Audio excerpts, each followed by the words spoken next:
All righty. What's up, Right. dude? We're live. We're live. You're back. What's up, Where have Rich? you been, Long time man? no speak, huh? Yeah. Listen, I'm putting rumors out there that you've been hanging out with the KGB. You've been hanging out with, I don't know where you've been, the CIA. You've been working for some drug cartel. What have you been doing, man? Where you been hiding? I've been working a lot. We had some people out at work, so work's got to get done. So it's been a busy 2 weeks, Rich. But like I texted you yesterday that I want to talk some sports, and Yeah. Monday's gonna come around, and I'll be back at it again. So, but it's been a rough couple of weeks. But I did get some ball games. I got to Mets opening day. And we'll talk about that later. And I've been to the Yankee game last week, but it was a close call because I had to have a little surgical procedure done. And Really? I was hoping Mets opening day would get postponed till that Friday because I don't think I could have gone that Thursday. So I woke up out of the anesthesia and I saw my text from Ben, Dad, the game's postponed till Friday. So I was able to go to Mets opening day. So that was pretty cool. We'll talk about that in a bit. But yeah. If you don't want to talk about it, what kind of procedures do you have done? Just a simple biopsy. Everything came up good, but you're good, though, right? Being on blood thinners, had to regulate my blood, and I can't get it to where the level I want to be yet. So I'm injecting my stomach twice a day with this Lovenox, it's called. It's to prevent clots and stuff. So right now my stomach looks like connect the dots, but I'm not going to pick up my shirt today. My stomach's all bruised, but it's better to be safe than sorry, Rich. You know what I mean? Of course, man. Of course. Absolutely. You like my shirt, Rich? Utah Jazz. You like that? I do. You always got the good shirts, man. And look at this. Got the Western Conference patch on the side. Look at that. Okay. Nice. I got my Jets hat on tonight. Backwards. Okay, I was going to say either Jets or Celtics in the green and stuff like that. So I don't want to wear too much. I got my boy Garnett over my shoulder there. So the Mets just hit into a double play. It looks like against the Royals. It's the 2015 World Series all over again, Rich. Right? Yeah, exactly. I don't even want to talk about it too much. I want to talk about that in a second because there's something coming up on Sunday I want to speak to you about. Yeah. But Francisco Lindor just slid into second base very nicely, and I was at opening day, and I thought Rhys Hoskins slid in nicely to Jeff McNeil. So I want to know your opinion on that too, Rich. All right, you know what? Perfect. I just want to talk about one thing: the solar eclipse. Go ahead. Before we jump into sports, what do you got to say about the solar eclipse? It was a dud, Rich. They said 90%, right? So 90% is great in school, but when it comes to eclipses, 90% sucks. I thought it was going to get dark. I was by work, and just looked like a thunderstorm as it come through. That's how dark it got and stuff, Yeah.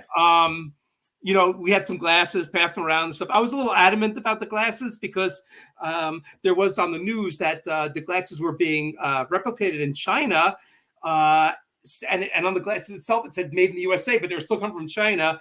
And God only knows, if you burn your eyes out with these glasses. So I wanted to make sure. I mean, the gas stations were selling them and stuff. Would you buy something from a gas station, Rich, besides a hot dog and stuff? I mean, God only knows. You go to a gas station, Delta 9, Delta 10, sunglasses, Eclipse. How do you know if this stuff's real at the gas station? But listen, you're right. I always tell people, if anybody's going to buy weed or anything like that, never buy those gummies and never buy any of those vapes from gas stations. Yeah, it's all fake, or it's all just stuff that's all of it is. Do yourself a favor, people. Buy a can of Coke, a newspaper, a lottery ticket.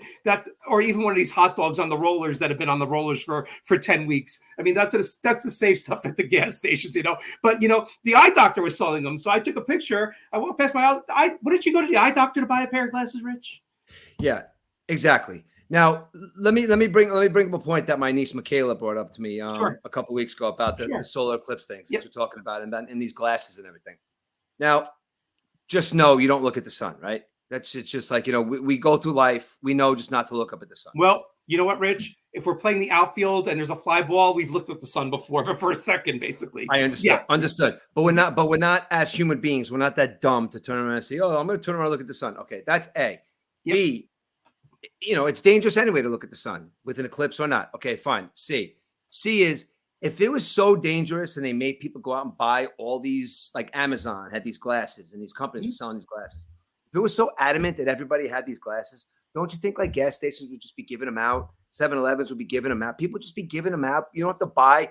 My wife bought a 5-pack from Amazon for $10 or whatever it was. It doesn't matter. But there's millions of people buying these glasses and stuff. And it's like, don't you think that you'd be able to get them at your local post office or your government agency if it was really going to burn out your eyes, or people were just going to burn up in the streets?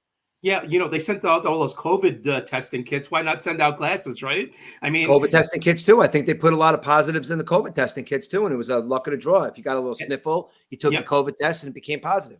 Again, I'm not saying it wasn't real, but I think that they skewed the numbers. And now they want you to recycle the glasses. They want you to send them to South America, so the poorer nations can use them for the next eclipse, whenever it is, and stuff like that. Crazy. So the government could write off more stuff on their taxes that they gave all those glasses to charity. You know what gets me, Rich? Though they talk about the solar eclipse, and there's solar eclipses all the time, basically. So why were people saying it was the end of the world? Why on Facebook did they say people are falling out of the sky? I read something on Facebook that said, haha, we made it. And somebody said, no, you didn't. There's going to be people falling out of the sky soon. You watch. The Armageddon, the eclipses, the apocalypse is coming. I mean, what is with people with this stuff? I mean, I think they have too much free time.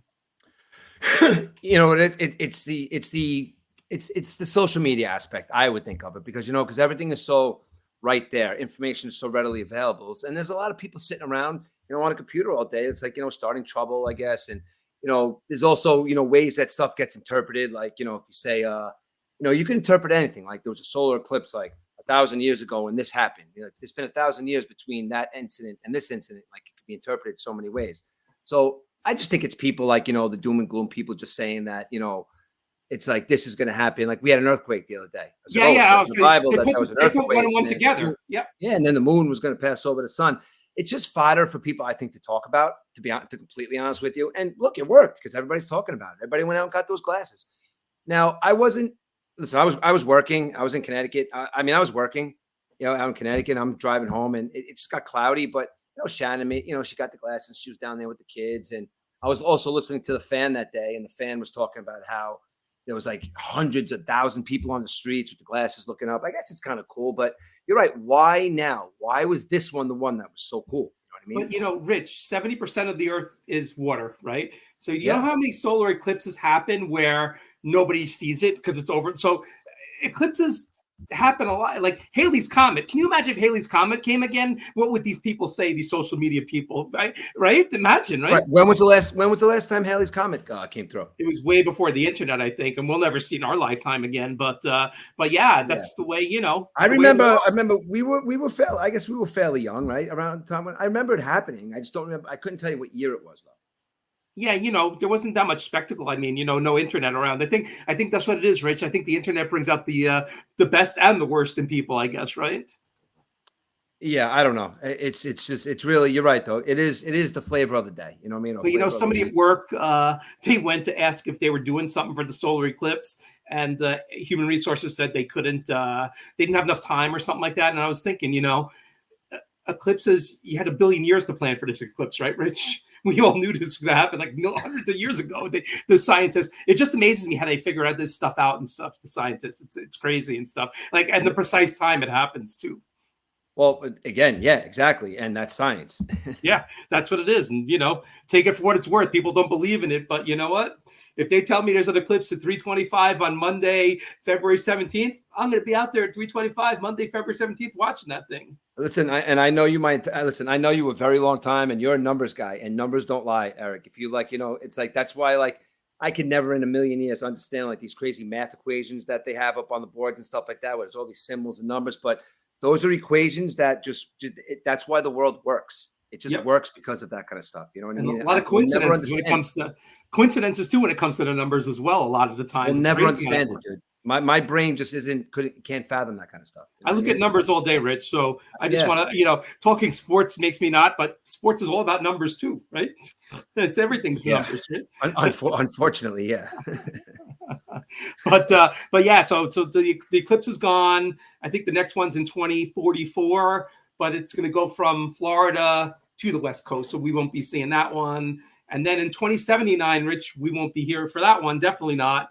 New Jersey Shore will get there. So that's what do you mean we're not going to be here in 27? You don't think we're going to be here in 2079? How many years? That's a far stretch, Rich, right? What if they find out a way that they could just I don't know, put a chip in our brain where I'll be 111. So, the ripe old age of 111. It's funny because I heard somebody just turned 111 the other day. Now, if you're the oldest person in the world, let's say, right? That's Right. like a dubious thing because you're going to die within a week, it seems sometimes, right? Well, yeah, I guess. Well, Yeah. sometimes you see those people that they actually look like they still live a normal life. They get up and they walk around on the farm. And it's always these people that live in these really, really small towns in like Italy or Spain or France. It's like Yep. some really small town with like 400 people, and the person's like 114 years old. You're like, oh, how does this person live Yeah, so they long? had the guy on, one of these guys. He said, "What's the key to living long?" And he said he eats everything in moderation, drink in moderation, but every Friday night for his whole life he had fish and chips. So that's if it's fish and chips. Let me go to Arthur Treacher's. Remember Arthur Treacher's fish and chips, Rich? Yeah, yes, I do. Yeah, I do. I do. Jesus Christ. So before we get into well, this is going to be sports related, but we had a big death in the last couple of days. Well, you stole my thunder, Rich, because I was going to say I spoke to you before the show and I was going to talk to you about something, and I want to hear your reaction. I was going to say it's Pete Rose's birthday on April 14th. 2 more days, he'll be 82.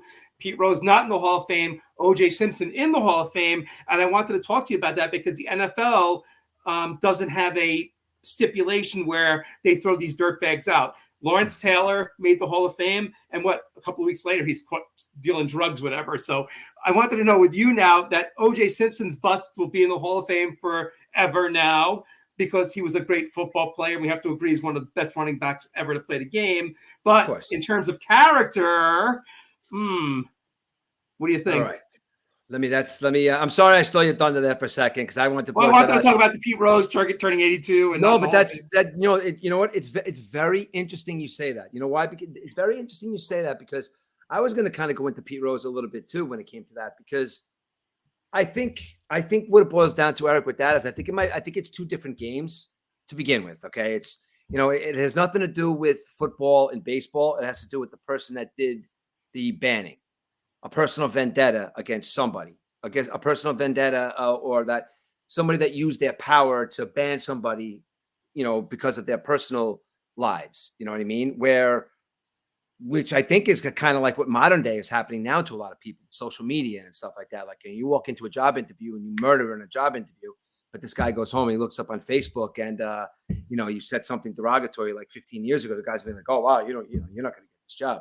You know what I mean? So I think because in the NFL is like the NFL is kind of sketchy in the NFL or touchy in the NFL because when you think about it, it's like, look at Rashid Rice driving around, doing 200 miles an hour in a car. And like you said, Lawrence Taylor, sniffing cocaine and like, trying to get sexual favors from a young girl and stuff like that. It's like, I mean, you could have people that are good at what they do, but their personal lives could be a mess.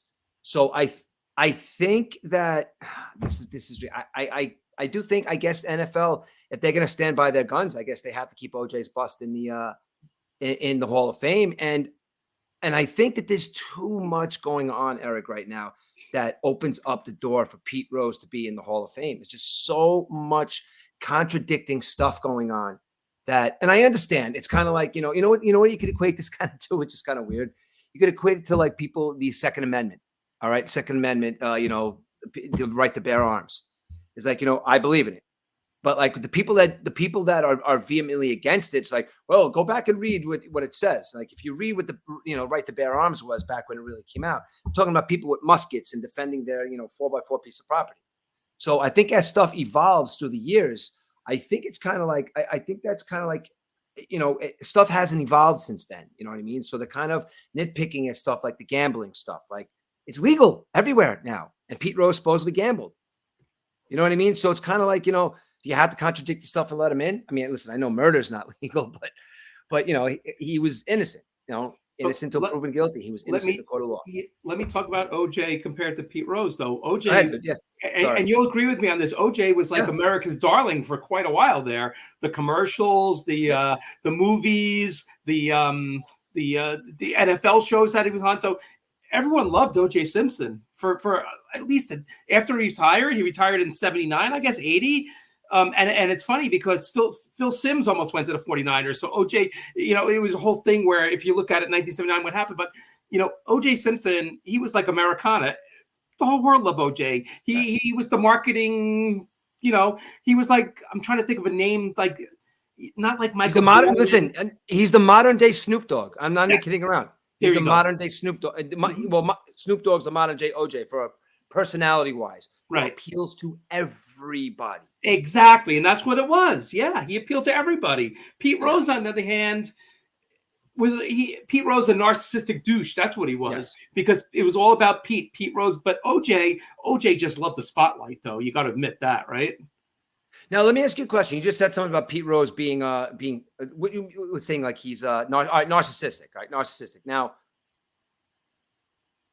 I don't think he, well, when it came to baseball, let's say per se, okay, his outside persona is one thing, but I don't think, like, take his outside persona and name me a baseball player that you've seen on the baseball field that played harder, ran harder, and like running over Ray Fosse, I don't even think was just being a dick. It was just still, he said, somebody asked him, how did you get all those hits? He goes, I never gave up an at bat. I always played 100%. So now I would think a narcissist would be somebody like, like these fucking fans are yelling at me. It's just his attitude, oh, it's Pete. He wears a t-shirt with his face on it and stuff. It's just, Pete Rose allegedly raped a 15-year-old way back when. Right. When he was asked in Philadelphia about it, he said something, I forget what he said. I have to look up the quote, but he said that was 50 years ago. So is that he's admitting to it, or is he just saying, he's 50, like it's like nothing to him, basically. Do you know, the only reason why I know this, because my wife has been on a kick lately watching the documentary. Do you know how old Priscilla Presley was when Elvis hooked up with her? Like 14, 15 or something? 14. Mm-hmm. So now we vilify people who we want to vilify. And that, like, yeah, Pete Rose was a douche. All right. Okay. So it's easy to hate Pete Rose for doing something that he should be hated for. Whereas Elvis is like the king of rock, this, that, and the other thing. It's like, but he kind of did the same thing. But you know what? We all love Elvis. I mean, you could, and then whenever you say that, it's like, Rich, it's just Elvis. But Rich, he stayed with Priscilla Presley, right? He stayed with her, though, right? Yes. So No, he did. Right. No, I'm not. You're right. You just said, the rape thing is the thing that, Yep. You're right. You're right. Understood. I mean, and who knows? Elvis down south, the laws might have been different back then. I don't know. What was it? Again, I don't condone it, but I think times that I think at times they're looked at from being who they are. Right. Like, wow, I can't believe that guy did that too. Yeah, I figured that guy would do that. He's a douche. Yep.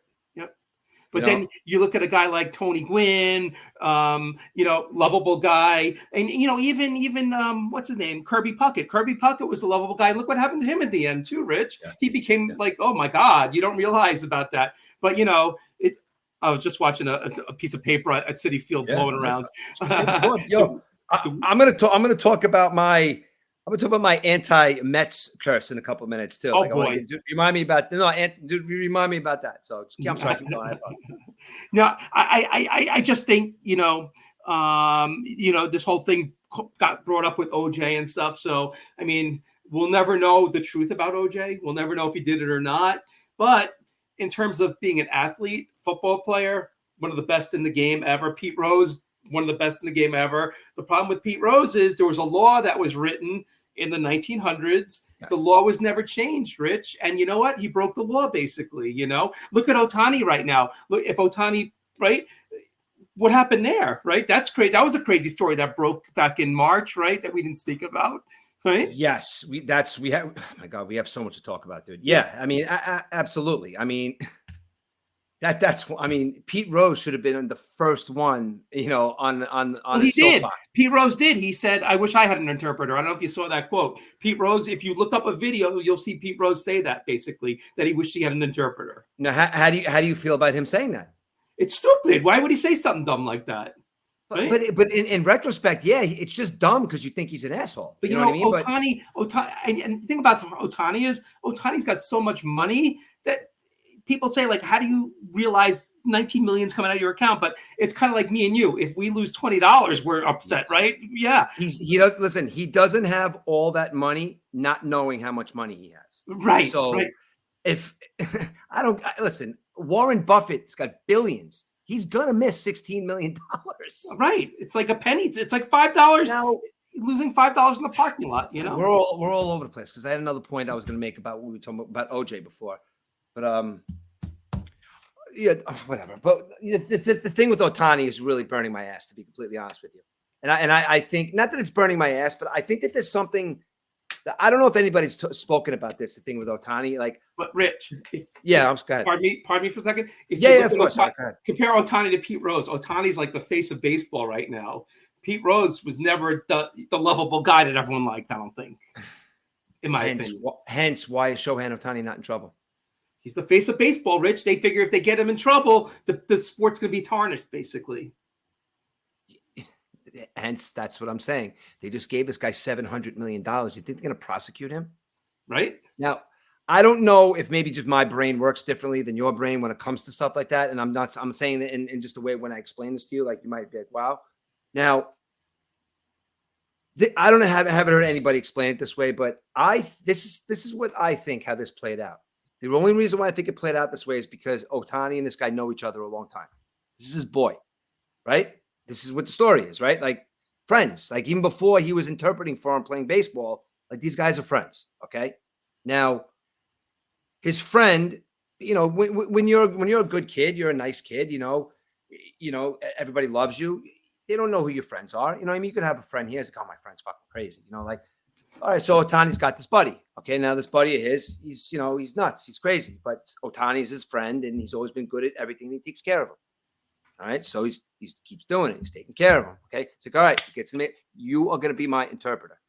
It's like, what do you mean I'm going to be your interpreter? And they're saying this in Japanese. It's like, it's a great job for you. I'm going to pay you this amount of money. It's fine. Fine. Ohtani's been taking care of this guy for years. Knows he's got a gambling problem. Okay. And I'm definitely think that Ohtani has gambled. And I don't think that if anybody thinks Ohtani does know what's going on, they don't know what's going on. Now, it's known, maybe they gambled together back in the day, and maybe they bet on horses or whether they do out in Japan. Okay, so now it gets out of hand, and Ohtani becomes this big star, and they're still friends. He's an interpreter. Through the years, they have an argument. You got to stop the shit, man. I can't bail you out. Gets to a point where it's $4 million. So now Ohtani turns to him, after he just took 1 million pictures, smiling, everybody loves him, and he turns to his friends and says, listen, this is it, bro. Okay, I am not taking the fall for this. It's like, you're taking the fall for this. I'm going to put $10 million in your family's bank account. They're going to be fine.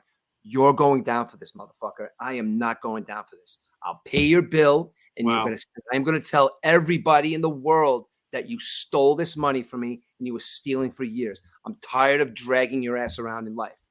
That is, to me, how I see it happening, because you see it all the time, Eric. It's like when you see somebody up there and that's who they are in front of everybody. Look at Aaron Hernandez when he first went into the NFL. Big smile. Everybody loves him. The guy was a killer, dude. Killer. Now, Ohtani, I'm not saying he's a killer, but I bet Ohtani's been dragging that guy along for long enough. Now it's like, dude, I just signed a $700 million contract. Well, how much you owe this guy? $4.5 million? I'm giving it to him, and you stole that shit from me if anything comes out. And this is the way it's going to be. And I think that that's my opinion on it. But there's $10 million in your family's bank account, so they will be fine. But you're going down. You're a piece of shit. Yeah, but that gets out that he gives the family $10 million, right? It's kind of like he's paying them off to go to jail, basically, right? Well, maybe other perks. I don't know. Maybe that part is a little out. But I don't think 90% of what I just said is too outrageous to think about. Because everybody's got that friend, dude. When you're growing up somewhere, everybody's got those friends. Everybody's got the different personality in their friend group. And the one guy, there's sometimes that guy that's just a guy that can't win. The guy that starts all the fights. The guy that's the loser. The guy that can never keep the girl. He's always being made fun of. And Ohtani's like, I got to take care of this guy. He's my boy. So that happens in life, man. I think that's a life lesson, I think. It's kind of ironic. It happened on the second game of this, after the first game of the season in Korea, nonetheless, right? Yeah. Crazy. Yeah. Yeah. I don't know. I've been trying to get that out for a while. I kind of think, I don't know. Yeah. And it's got, and you're right though. And you're a person that when I argue about kind of stuff like the gray area stuff, you're a by the book person and you make sense sometimes. It's like a long time ago when I would tell my cousins that I like to smoke weed, and they drank. It's like, you guys can go home and drink a case of beer and I smoke a joint and I'm a bad person. And my cousin would be like, it's illegal. That's it. And I'm like, I guess, but again, you're a by the books guy. Pete Rose, you can't gamble. It was illegal at the time. So yes, I mean, I do agree with you there, but gambling a lot of gray areas. gambling on his own team. That's what it was, you know. Yeah. If Ohtani was gambling on soccer, do we really care if he's gambling on soccer, Ohtani? No, well, how come has it? And how about this? How about then you can't, you're bringing in the criminal element of it. There's no gambling allowed at all in California. Thank you. So they're going to see gambling with an illegal bookie too, right? No gambling in California, right? You ever see that? You ever see that movie Bloodsport? No. With Jean-Claude Van Damme. Well, I'm going to give a reference. People who have seen Bloodsport. It's like showing Ohtani's, in California, going to that guy that Jean-Claude Van Damme had a fight in the last fight in Kumite, the big heavy-set Japanese guy, and he's going to that's who he's going to see to pay the money to. They're not putting it into no bank account. They're getting stacks and racks of cash and dropping it on somebody's desk. Ohtani is going to miss that money, dude. Do you think the bookie's going to come out and talk now, or what? No way in a million years. Do you know why? Because 4 point. No. It's not even Eric. It's not even that. I would say even there's no way he's saying anything, because you know why? Because I can almost guarantee that $4.5 million that he's getting from this guy is probably one of the richest guys in Japan that he's taking bets, or one of the richest guys or wherever. He's dealing with this is not some guy named Sal who took a phone call and all of a sudden ran up a $4.5 million tab on Sal from wherever, from Brooklyn. This is a big organization and with a lot of money. And for them to turn around and say, listen, I've been running a criminal organization for the last 30 years and Shohei Ohtani stole $16 million from me. No way will that benefit them. That's just going to get them more business, man. There's no way the bookie's going to come out unless somebody gets caught, unless they talk. Or until FanDuel and DraftKings are legal in California, right? Then he might come out.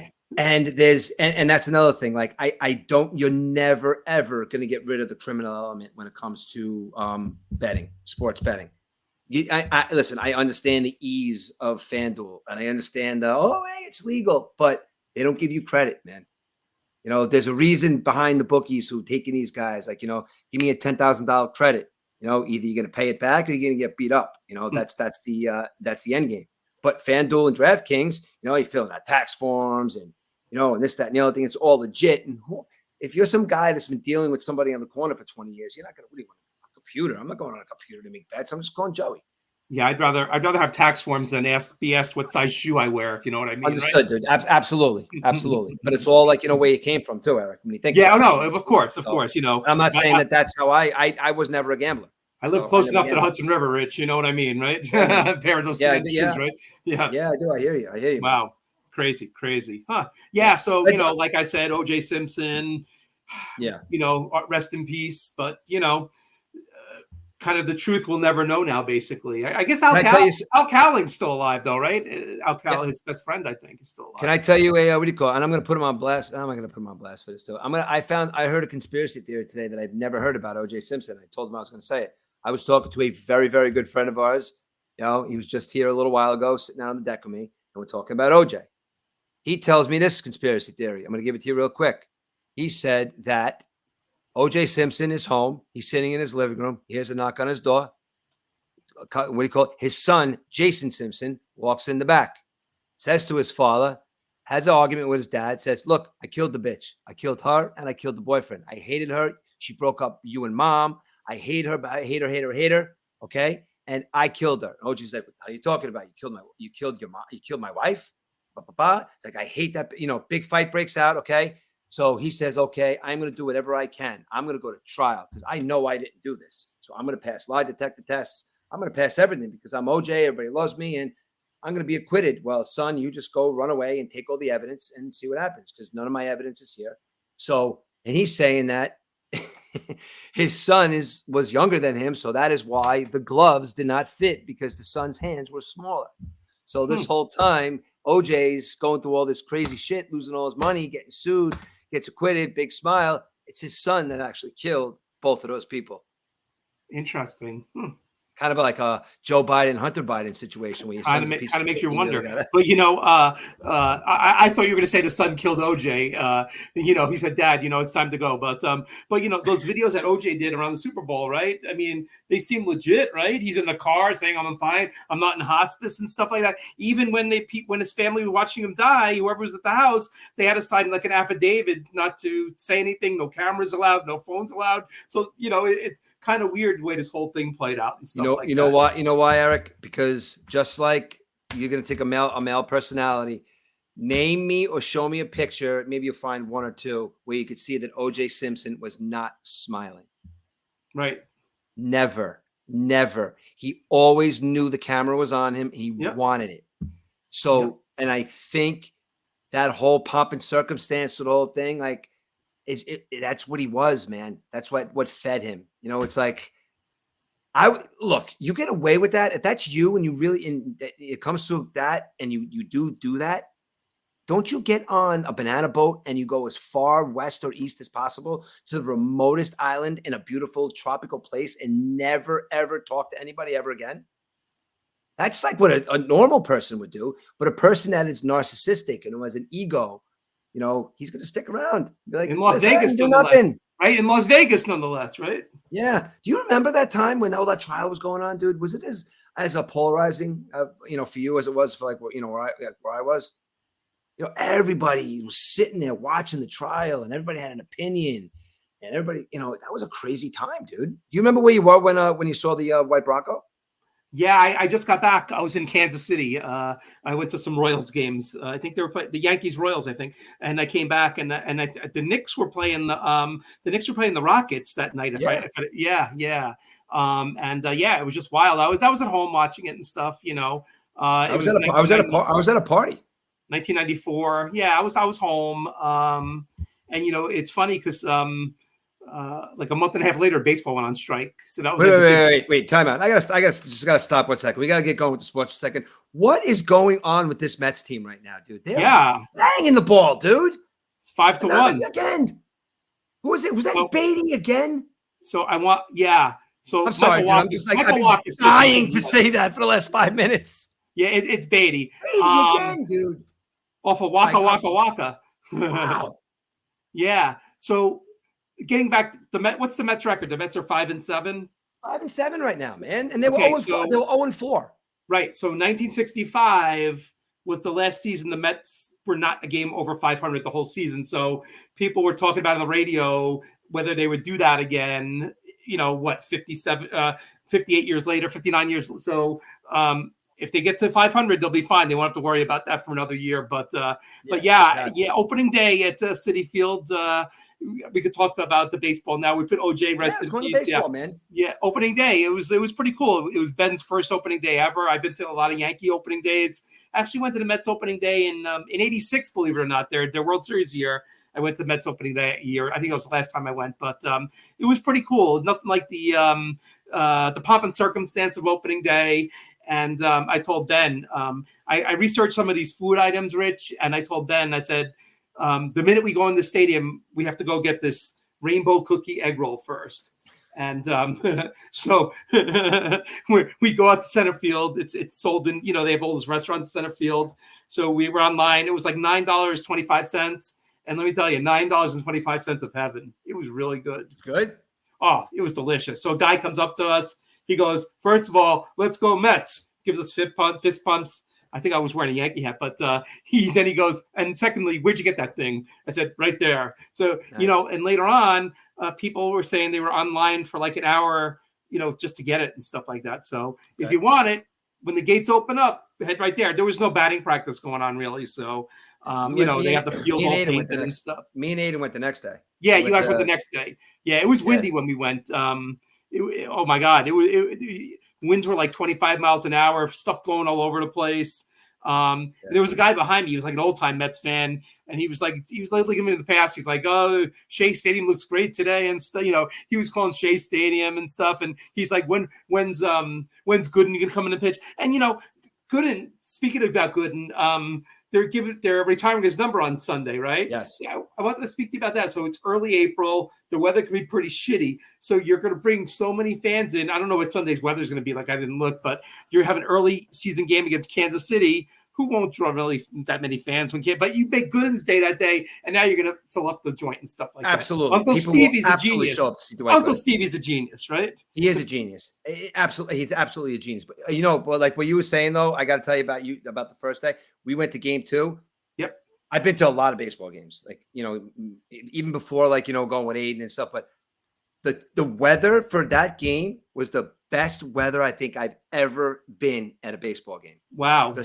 I mean, Eric, it wasn't hot. I mean, it was not a lot of wind. It was probably the nicest weather I've ever been to a baseball game at, because it was like 70 degrees and sunny, and like we were out in left field, and it was nice. I mean, listen, they lost, but whatever, and that's where, that's where kind of like my rant and my agita started with the team, because like they weren't hitting. Okay. Now you brought up the Rhys Hoskins thing before. Yep. Whether I think it was what did you think about that slide? Do you think it was a bad slide? I think the Mets were losing. I don't know. Yeah. It was before Marte hit the home run, after the home run, but the Brewers were like, getting hits here and there.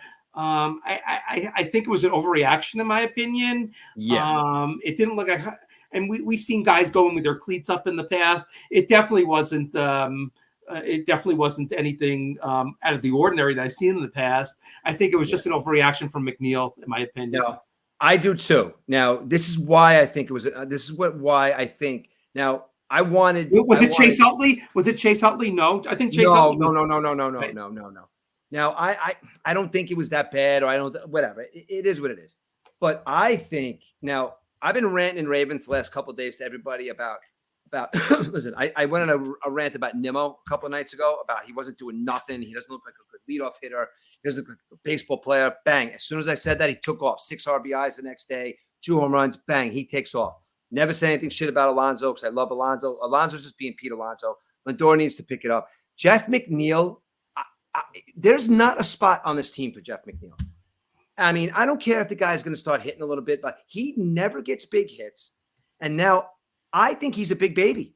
Now, do I think that they should have hit Rhys Hoskins just to make a point? Yes, I think they should have hit Rhys Hoskins. I do. I really do. Just because of all the pomp and circumstance, that happened and everything. I think that they should have hit him. And I think the right guy was up there, because no Met was going to hit him, and Severino was up there. So I really did think that Severino was going to kind of like, brush him or something like that. But it was an overreaction. I think that you're 100% right. And I feel that that's why he wasn't hit. If Rhys Hoskins wasn't hit the next day. If that was Lindor, Rhys Hoskins, I think, is going to get hit within the first couple of pitches. Severino would have brushed him back.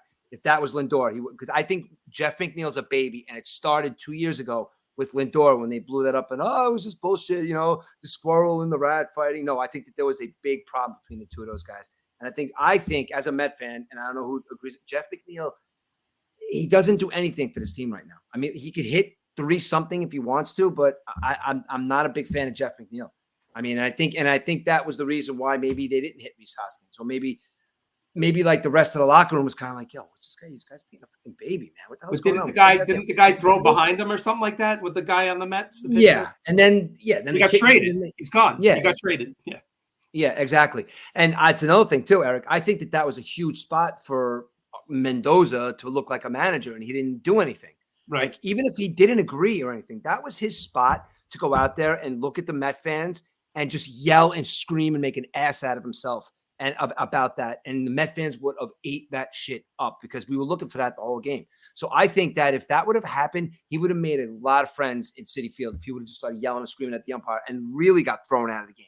Not just being like, ugh. I think that, you know what though, he was on the Yankee bench. Look who he should have learned from Aaron Boone. Aaron Boone's the prototypical guy who sticks up for his team, and he already got thrown out of a game this week. He got thrown out of a game.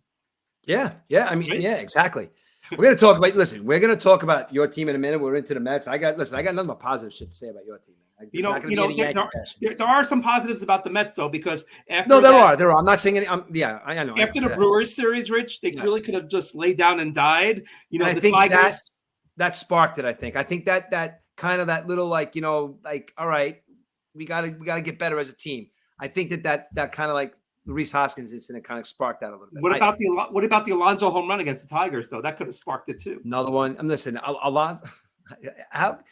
If this team trades Pete Alonso, I'm going to be crushed, because he puts asses in those seats. I'm going to go to, me and Aiden are going to go to a random Met game on a Wednesday night if we have tickets. So are a bunch of other people.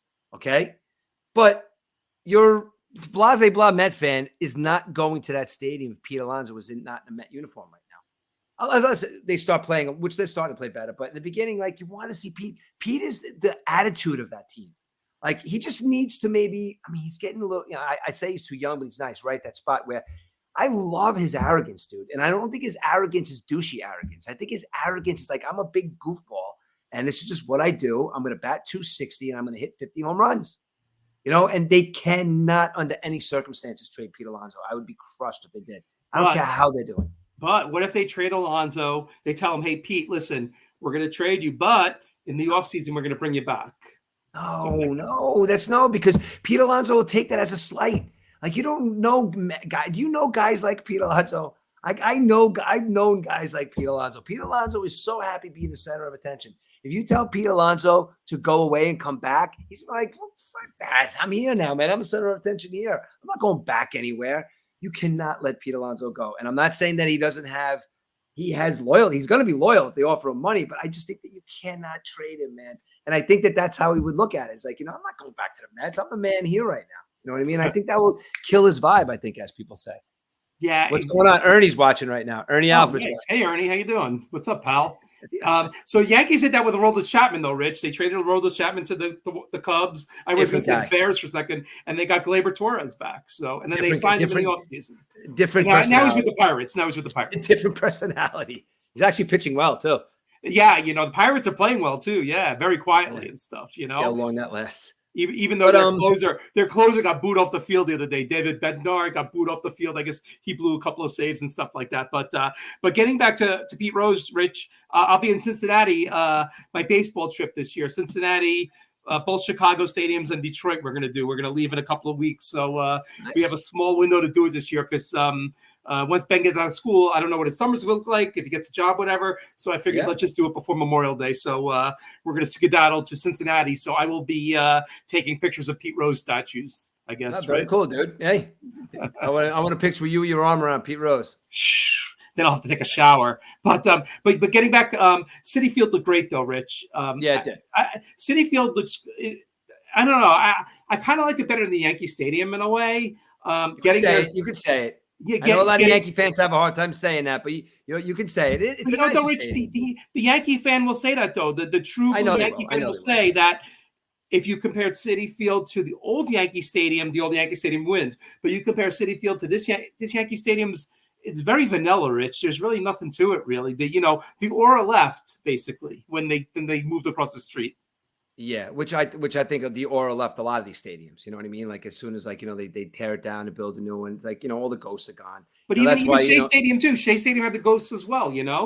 I liked Shea. I nothing against Shea, and I understand why. I understand why they need a new stadium. It was falling apart, but that was like nothing worse than a Jets game at Shea with that wind blowing.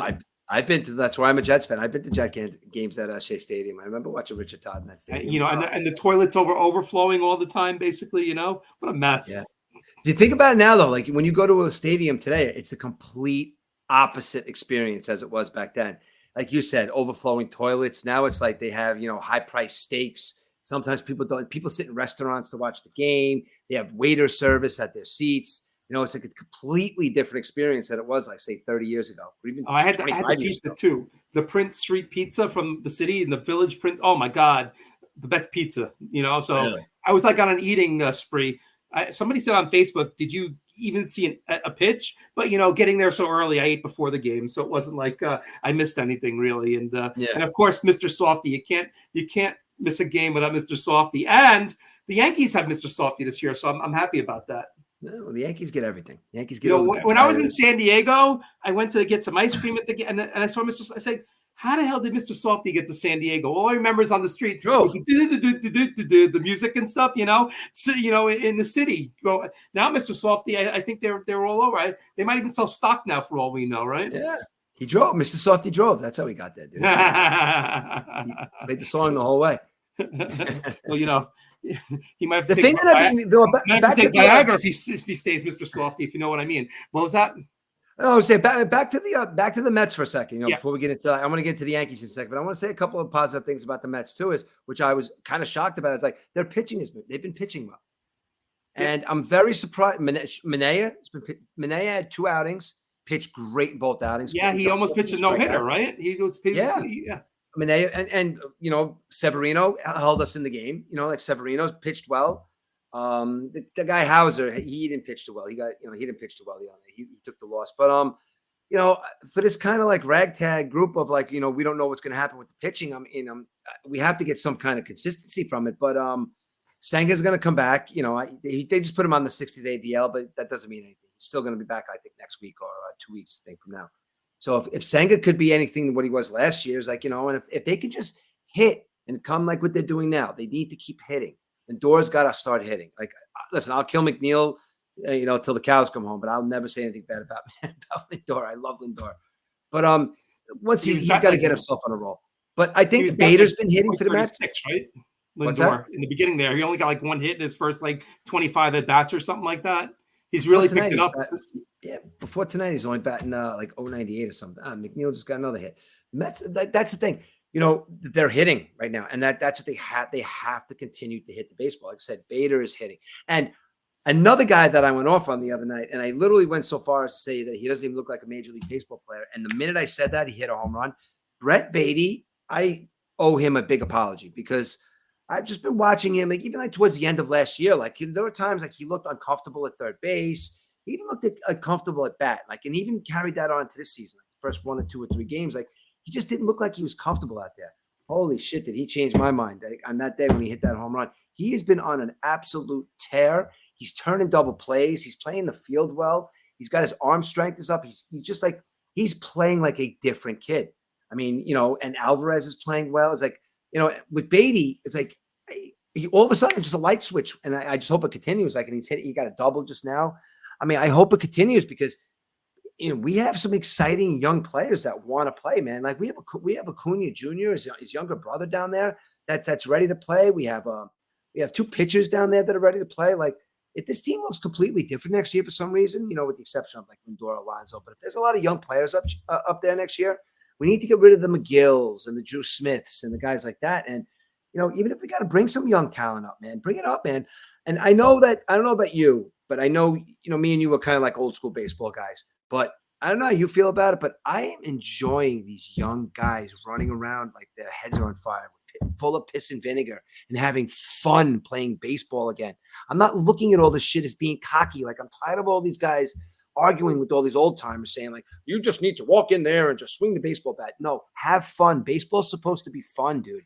And I think that these young kids that are coming in now, Jackson Holiday and Churios from Milwaukee, and like the, the 2 tall shortstops over there, you got O'Neill in Pittsburgh and you got Ellie De La Cruz. These kids are young and fun and exactly what baseball needs. And Alonso is a good example of that. I mean, do you agree with me or? Yeah, well, look what the Orioles did over the year. Yeah. Ryan Mountcastle, Grayson Rodriguez, Atlee Rushman, Hunter Henderson, this new guy Colton Cowser they have, and then they have Jackson Holiday brought up. And if you go back, DJ Stewart, he was the one they first drafted, was with the Mets now and stuff. And I was going to talk about DJ Stewart because Mark Vientos is doing pretty good down in Syracuse right now. JD Martinez, damaged goods, right? I don't even know why they signed him in the first. Are we going to see JD Martinez this year, Rich? Oh my God. Somebody called him Jason Bay the other day. I'm like, oh my God. But it's his body soreness, dude. What? You know what? Ask a football player how they feel the day after they play a football game, or even a basketball player. I bet they have body soreness. Every day I bet they have body soreness. I wake up with body soreness. I wake up with body soreness. What is it? Like, it's like, oh my God, I think I made a mistake. Or they start winning some games. Now all of a sudden his body soreness goes away and maybe he gets a happy ending or something after his massage. Dude, I don't know. I was so excited. You know me. I've been calling for JD Martinez to be on the Mets for like 3 years now. And now it's finally come. And now instead of him, we got, Danny Vogelback, 0.2 and DJ Stewart, as our DH, I'm like, we have a guy that hits home runs, but has body soreness. That's just like, it blows my mind, man. I don't know what happens when you put on a Mets uniform. It's baffling to me. But they paid him a lot of money too. They paid him a lot of money, right? They paid him a lot. Yes, they did. But that aside, though, it's like I'm glad we're not really like holding on to him coming because the whole team is hitting now, man. It's like, except for Lindor, but it'll come around. But they're hitting, they're having fun. I mean, I don't know, man. That's all I could hope for. I'm not thinking playoffs. If they could be a team that wins, I don't know even know how many games they're going to win. I'm not even going to put a number on it. But if they could just, make us happy as Met fans to show that we, for lack of a better term, the first couple of games we thought you just gave up already, and now we're seeing you guys putting runs together in the ninth inning. The Mets don't come back in the ninth inning and win baseball games, but these Mets are. Maybe they are sick and tired of hearing the same old Mets. I don't know. But all I know is, I went from killing them for the first 3 games and just saying I'm probably not going to watch them to I'm excited to watch them right now. I'm actually doing this podcast while I'm watching the Met game right now. I don't know. I'm just it's good. I think there's going to be good stuff coming for the Mets coming up, and they just got to keep hitting. They just got to keep playing it when they're playing. And I think you got Adam Ottavino in the bullpen, Rich. Ottavino might be coming in soon.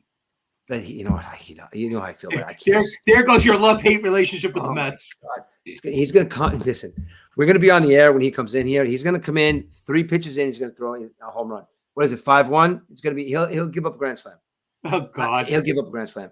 I was yelling about Adam Ottavino the other day. We were at the game, and apparently some guy was in front of me. I guess he knew him from the old neighborhood or something like that. He's like, "Oh, Adam Ottavino's a nice guy." Oh yeah, he's from. Yep. Who cares? Shut up. He stinks at baseball. The guy's like, "Oh, whatever. He does nice things for the community." He's like, "Oh, yeah, I'm glad." Back in Boston, he's really a nice guy, I'm sure. But what about what he's doing in New York right now? Nothing. Well, it's funny. On opening day, they were introducing everybody, but they introduced everybody that works for the Mets. So they introduced, getting back to the Ohtani thing, they introduced the interpreter, and I said, "He's betting on the Brewers today." And the whole section started laughing and stuff. And then they had a girl, and she had some type of title. So one guy said, "I looked it up in the dictionary. It's the girl that gets the guys the water bottles and stuff like that." So they had the sous chef, they had the team chef, the dietitian, the massage tissue therapist. The guy goes, "Give me a happy ending," So it's funny, dude. It was just so funny that fans were actually cheering for these people and stuff. It was great. Yeah, they have the analytics guys too, the nerds from the Ivy League schools and stuff on the field. They announced those guys too. I think some of them wore uniforms too. They have a uniform, I guess, or in the dugout or something like that. So kind of crazy. Growing up, you had a couple of coaches in the dugout. Now you got a whole. That's why the Yankees will be wearing 100 on their jerseys soon, because they have all these coaches in the dugout. So yeah, I know. Hey, listen, somebody's got to find out, who hits better on a Tuesday than a Thursday. Well, they weren't hitting on Friday for opening day, that's for sure. Well, when I watch the Met games, you think like they show like Steve Gelbs a lot. I don't know. I don't know how many Met games you watch, but you know who Steve Gelbs is, right? Yeah, he's the Steve guy that Gelbs does like the stands, right? Yeah, he's kind of like. Do you think every time he goes out there and they put the camera on, you think he's gonna like one day I'm gonna be like, oh, what's his name? Jesus Christ. I know you're talking about the guy on Fox. Yo, that guy went from being Steve Gelbs, like maybe somebody's going to see me and they're going to hire me at Fox. That guy, I think, has the biggest rise to stardom out of anybody in that world. He went from interviewing the beer guy at Citi Field to calling football games for the NFL. That guy. I mean, I think it's like Steve Gelbs is like, somebody's going to see me. Somebody's going to see me. Put the camera on me. Put the camera on me. Well, he's the. I do like Steve Gelbs though. He does a good job. He's the Meredith Morakovitz of the Mets, basically. Every team has one. Usually, it's a female. The Mets have a male. But you never know. You never know. One day he could be the next Keith Hernandez too. I mean, Keith is up there in age. How old is Keith? Keith's like 150, I think. Yeah, exactly. He's just running on pure like testosterone, Keith. Those cigarettes aged him. His skin, the leather skin, and all those cigarettes throughout the years in the dugout and stuff like that. But, he's got his own. They got a hamburger stand there. Keith's Hamburgers at Citi Field. So he's marketing too, Keith Hernandez. Again, I know I always say it, but nobody in baseball does a better job than those 3 guys. And the reason being is because you're right. Keith Hernandez is a curmudgeon, and it comes out on the games. When he's angry, he rips his own players, dude. And Ron Darling, the way he breaks down the pitching is, why did this guy do that? And it's like, those guys are so good, man, because you have to be, you can't be a homer when you do a job like that. People don't like homers. You know what I mean? Like, people don't like the guys that are always positive about their team. Kevin Burkhardt, that's the name of the guy. He just came to my name, Kevin Burkhardt. Yeah, Burkhardt. Yeah, awesome. All right, now we talked about our Mets. Now, again, I want you to talk about the Yankees, but I want to say something that I heard the other day. I'm not going to take credit for it, but it's kind of what I was thinking. This Yankee team this year is going to win 100 baseball games.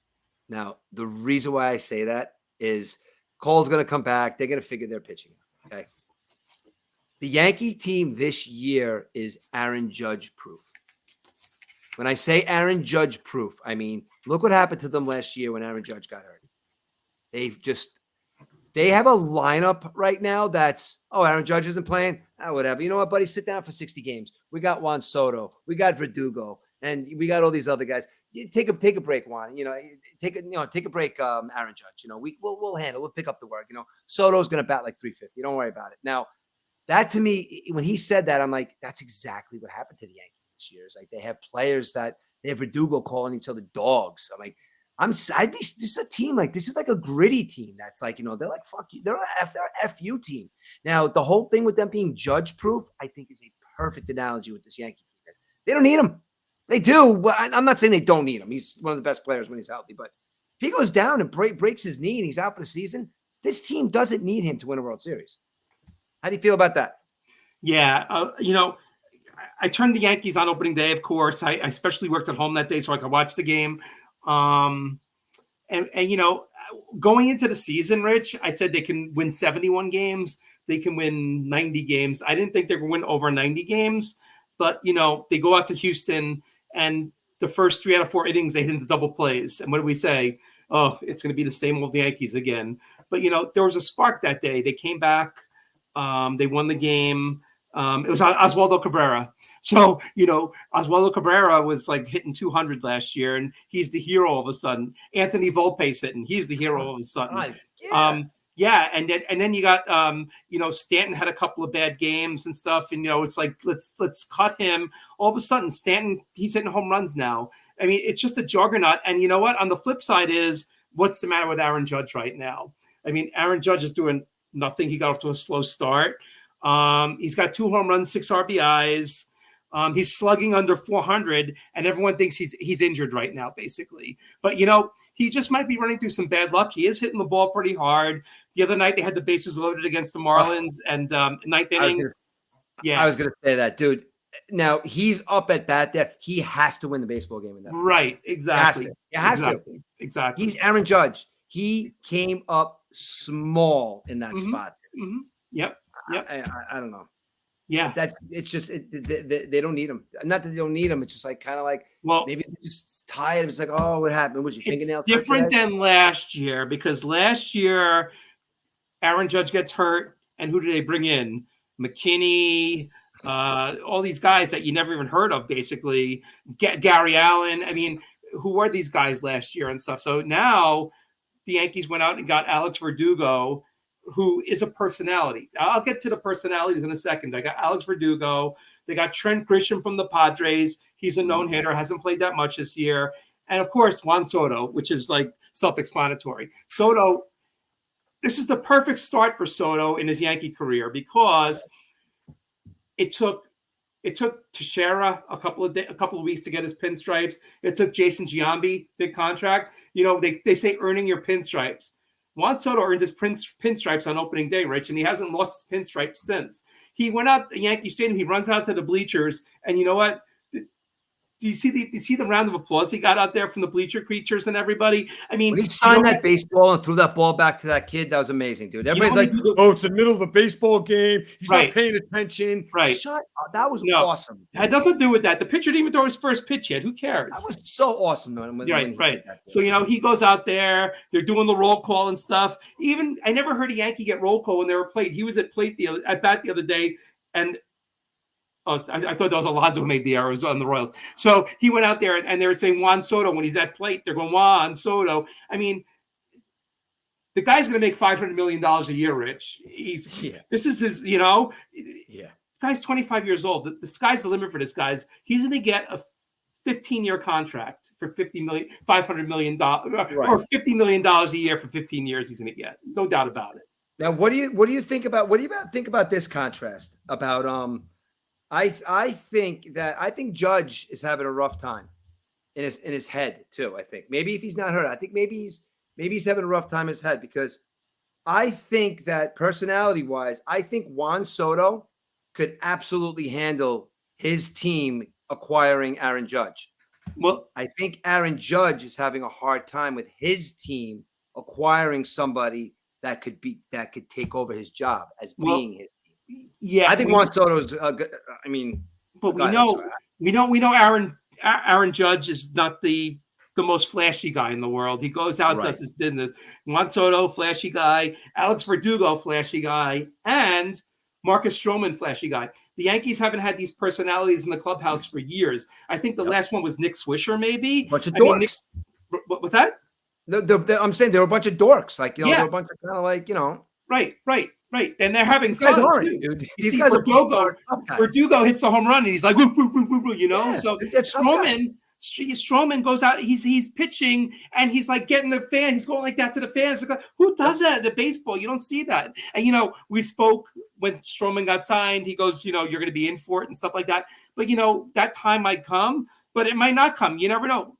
Garrett Cole might come back and this team's going to, they're 10-3 right now without Garrett Cole, Rich. Their team, the starters have an ERA of 2.6. So that's your number one starter is Nestor Cortez. Then you got Rodon, then you got Stroman, and then you got Clark Schmidt and this Luis Gil. So it's amazing. You don't even have Nestor Cortez is not a number one, Rich. He's a number 3. And even Stroman too is a number 3. You got Rodon was a number 1 with the White Sox and Giants, and he's pitched pretty well this year. Maybe he's turned it around, but yeah, I don't know. I kind of like the turnaround. The one thing is there are a couple of negative things though, Rich. The bullpen. So the bullpen's not striking out a lot of guys. They're pitching to contact, which could be dangerous in the long run. I mean, they're doing pretty well this year so far.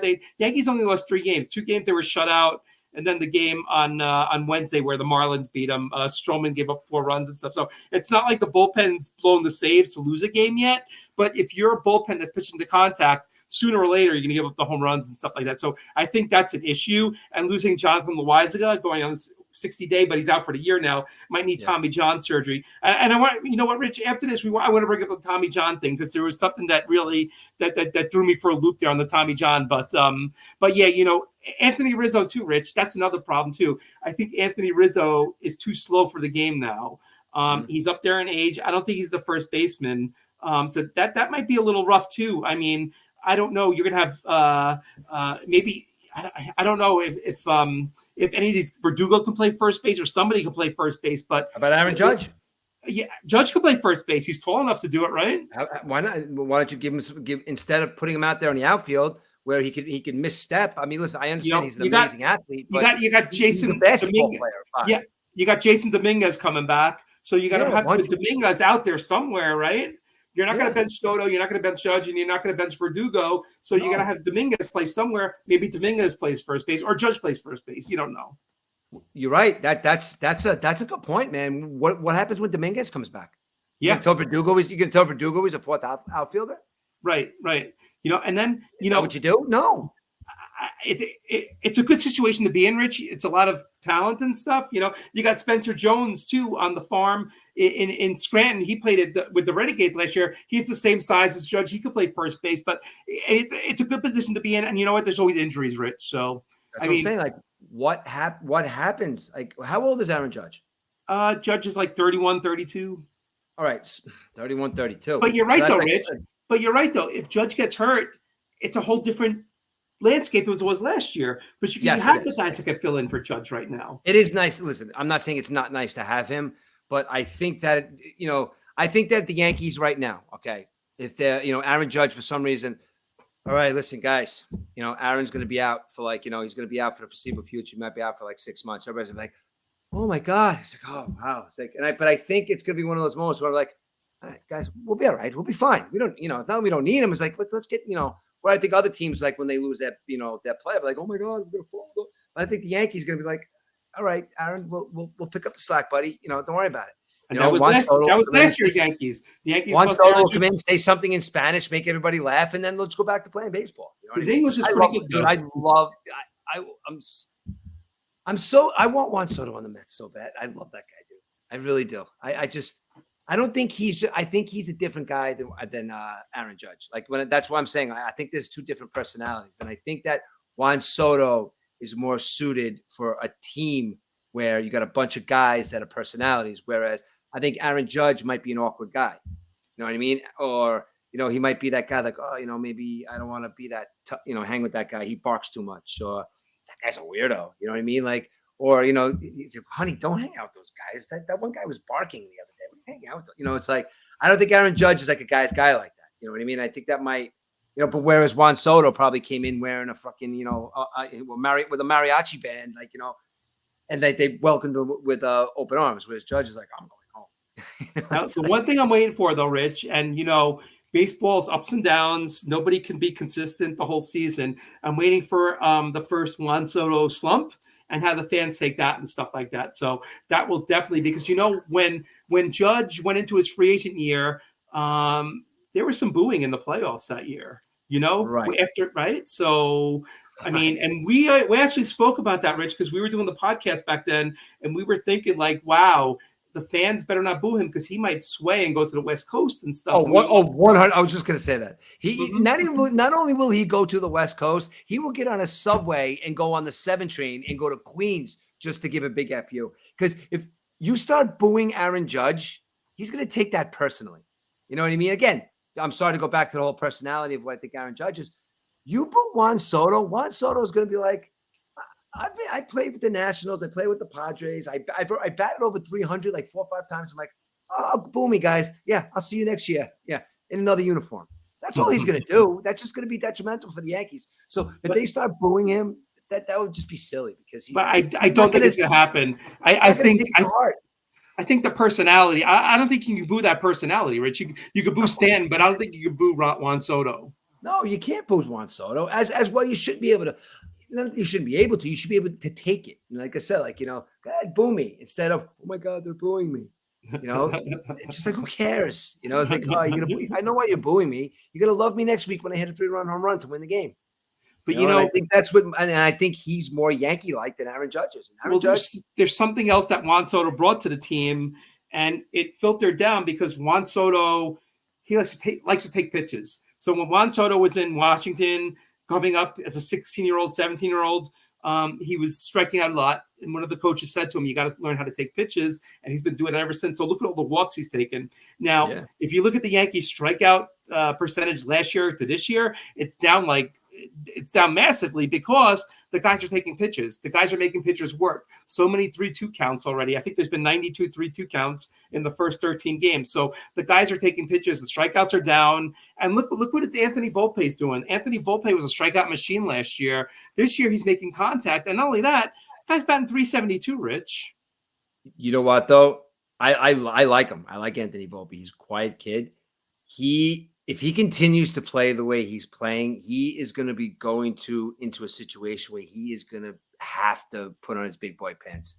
Because once they start talking about Derek Jeter being the shortstop and can he do this like he did, and maybe I should be on the top step like Derek was. I hope he's not a kid. I hope he wants to become Anthony Volpe and not Derek Jeter. You know what I'm saying? Because that's something that a lot of young guys really can't handle either, because you're talking about like a god in that stadium. Like literally, like you say Derek Jeter, it's like saying Babe Ruth. It's like saying Mickey Mantle. You say Derek Jeter.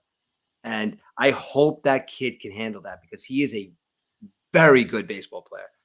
Yeah, and he's having a very good sophomore season. Last year, he won the Gold Glove last year as a shortstop. Yeah. That's pretty damn good. Yeah. And this year he's swinging the bat, but he was batting in the 6th and 7th hole. Oh, home run. Big Pete, baby. Pete. Oh, wow, look at that.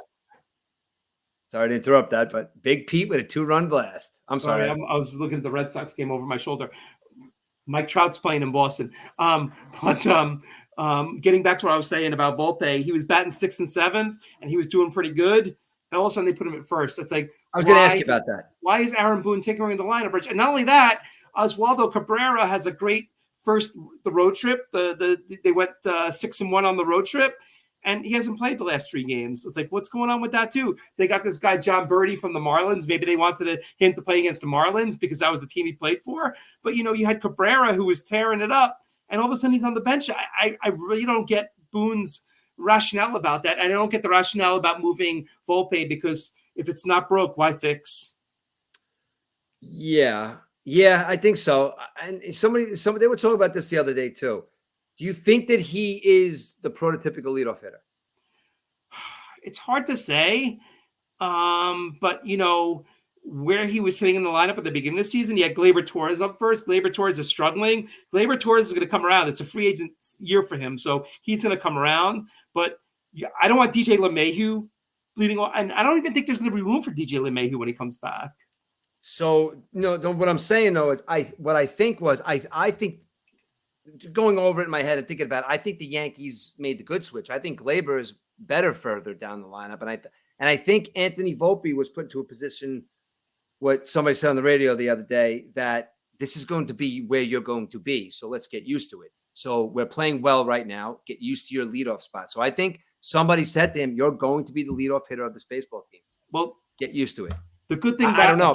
He has Juan Soto batting behind him, basically. So Volpe first, Soto second. So I think that's good in a way, basically. So he'll get some pitches. That's amazing.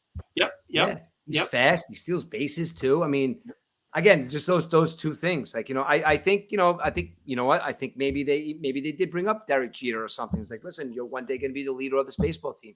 We need you to step into this role now. You're our leadoff hitter. LeMahieu's not going to lead off.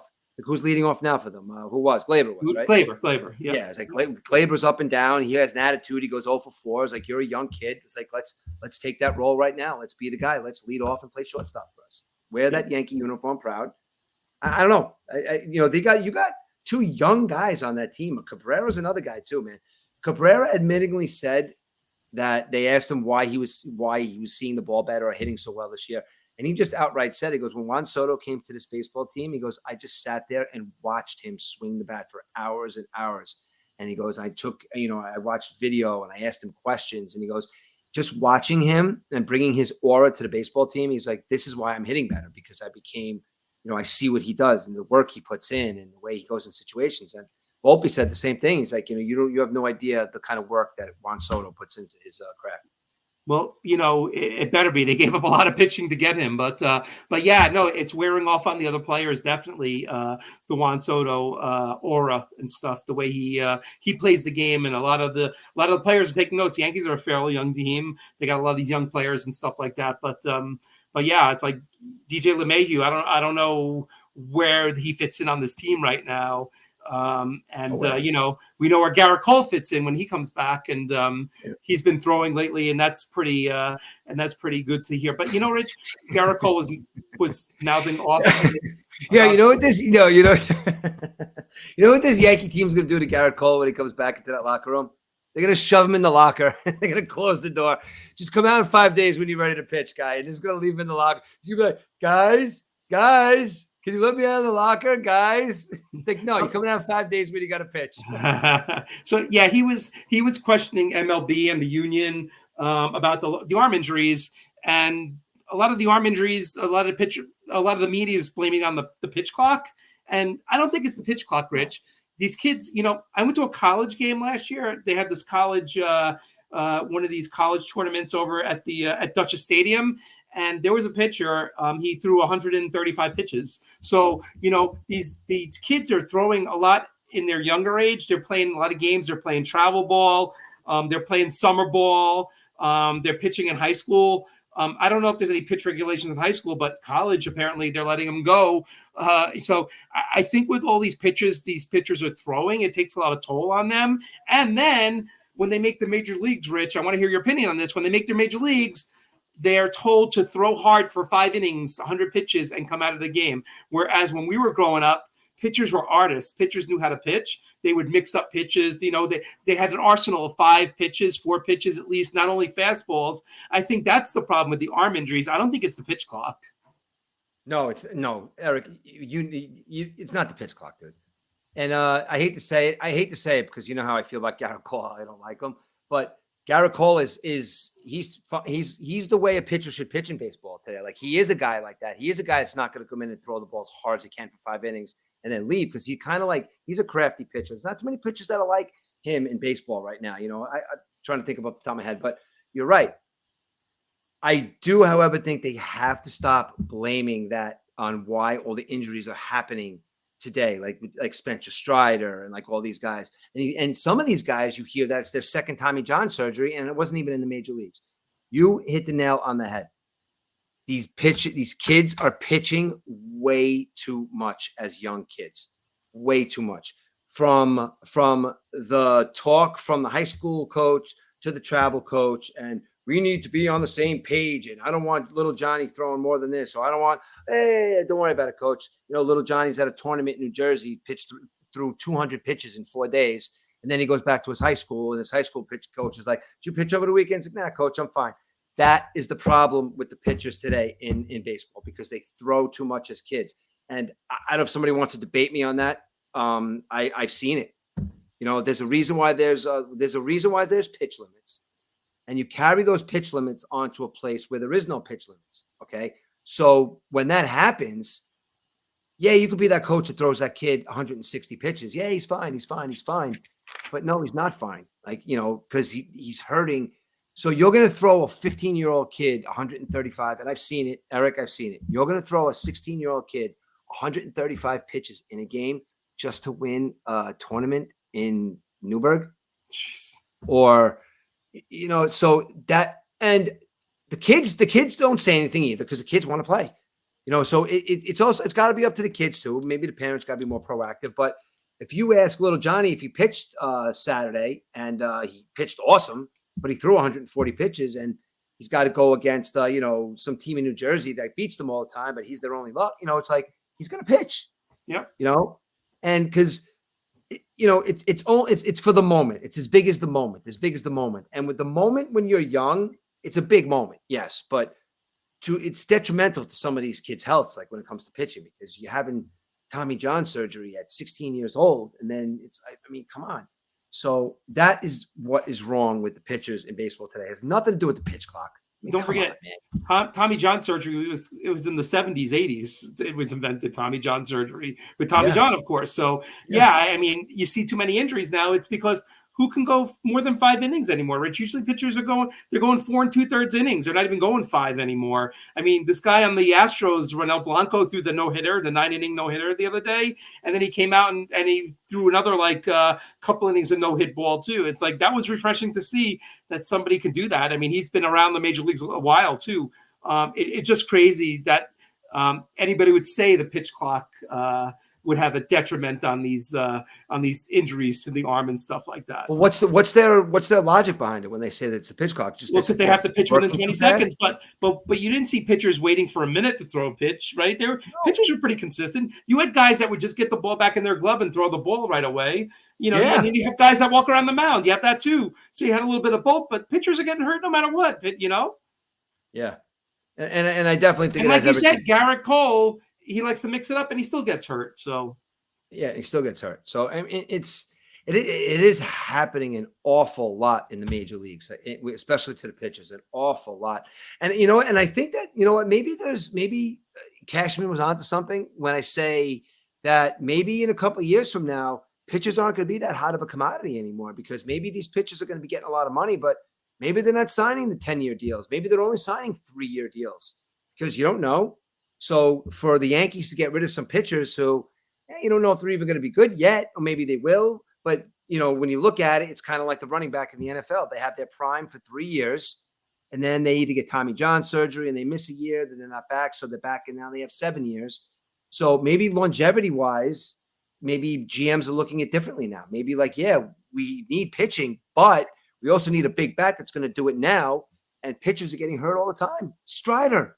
Guys are, you know, done for the year. And a lot of these pitchers, you know what I mean? Like, so maybe GMs are going somewhere different. It's like, we need a guy that's going to give us shit now. We'll figure out pitching. Kind of like, you know. Or maybe they go with 6-man rotations now, Rich. They get an extra starter. Possibility too, Eric.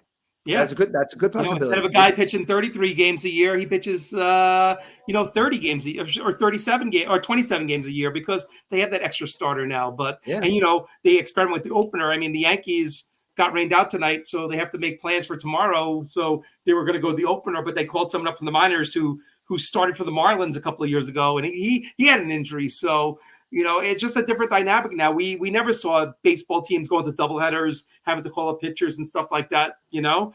But I guess that's what it is. But maybe it is. The Dodgers might use the sixth man once Bueller comes back, right? They might have a sixth. They have when now Tani could pitch too next year. They might have a 7-man rotation for all we know, right? Yeah. Otani might be in jail. Oh God. That could be in jail. But the Yankees, they did impress me. You win 6 out of 7 in Houston and Arizona. That's a pretty impressive way to start a season, Rich. And then you come home and you win 4 out of 6 against the Blue Jays and the Marlins. You're not going to win every game. You're going to lose some. And as long as you win 2 out of 3 of every series, they say at home, you're pretty good to play 500 on the road. So, listen, like I really prematurely jumped the gun with the Mets because those first 3 games, it was putrid. Like what I was watching, I'm like, what is going on? Then all of a sudden they just kind of like turn it on and like they're doing different. Like they're hitting, they're playing the field. And I'm like, I don't know. It's exciting to watch, man. That's all I really want at the end of the day. It's an exciting baseball game to watch. You know what I mean? Yeah, no doubt. It's a full season. You don't want to give up on a team the first week of April, Rich. You want it to last through the summertime and stuff, right? You know that's me just going a little bit too crazy. Well, you want to at least go August, and then your boy Aaron Rodgers comes on the field in exhibition games, and then it's like Jets time and stuff, right? Yeah. You just tell me that you want to talk about the Jets? Is that what you're saying? You want to talk about the Jets? Yo, let me just tell you something right now. I have never in my life, in my 51 years on this earth, and my 43 years of being a Jet fan, have I been more excited to what I'm about to witness on the football field this year. Now, they just, dude, do we want to talk about football? We want to talk about the Jets right now, about how they just got 3 legit offensive linemen, 3 men to play the offensive line, not 3 boys, 3 men. I know one of them gets hurt here and there, but you know what, though? He comes from an offensive line that was one of the best offensive lines in football. We got 2 maniac ex-Ravens, okay? We got the draft coming up, okay? Hopefully we're going to draft one of those big, juicy offensive linemen from either Notre Dame, Penn State, Oregon, Alabama, LSU, one of those guys, okay? Just signed that lunatic from Philadelphia to go fit in nicely with Quentin Williams on the line now. I honestly think that there's something going on in San Francisco right now that I think is interesting to me. I think that Brandon Ayuk is kind of like, you see what he did today? He's kind of trolling the 49ers. I don't know if Brandon Ayuk is happy being a second fiddle over there to my boy number 19 over there in San Francisco. Well, you got Mike Williams already, though, right? He's Why can't we have Brandon Ayuk too? Why can't we have Garrett Wilson, Brandon Ayuk, and Mike Williams? Wow. I'm excited for you know what, Eric? The Jets made a lot of good moves. You can't really say that they even did it. And if Aaron Rodgers does get hurt, okay? If he does get hurt, let's just say, God forbid, he runs out onto the field and he only does 3 plays and he gets his head chopped off. Whatever it is. Tyrod Taylor is a guy that could come in and he's not Zach Wilson. He can manage a football team. He can manage a game. He's got an offensive line. Breece Hall is going to have a career year. I'm not saying MVP. He's going to have a career year this year. He might do 2,000 yards, not rushing, both. He might get 2,000 and 1,000. He might do that this year. Just some kind of offense that they're going to run because Aaron Rodgers is getting old. He's not going to be running around like a lunatic. He's got people to throw the football to, and he's going to want to throw it to them. So I don't know, man. I'm pretty excited about the Jets. We don't have to go into detail about the Jets, but it's got me excited there for a second. I know. I know how excited you were last year, Rich. You were very excited. I think if we play one of these, you probably. I'm so excited about the Jets this year, right? But Zach Wilson's still on the team, right? Yeah, something's got to be done with him. They got to make him wash footballs or something because they cannot have him throw them. He can wash the footballs. He can't throw them, dude. But yeah, that's definitely an upgrade though. Getting Tyrod Taylor as your backup. Yes, I agree. Yes. Upgrades all over the place, man. Yeah, just don't let Aaron Rodgers run out with the flag next year. He'll be okay, right? Yeah, yeah. You know what? Leave Aaron Rodgers alone, everybody. Like he's a fucking listen. Aaron Rodgers is a weirdo. It's fine. He's a weirdo. Just when he says stuff.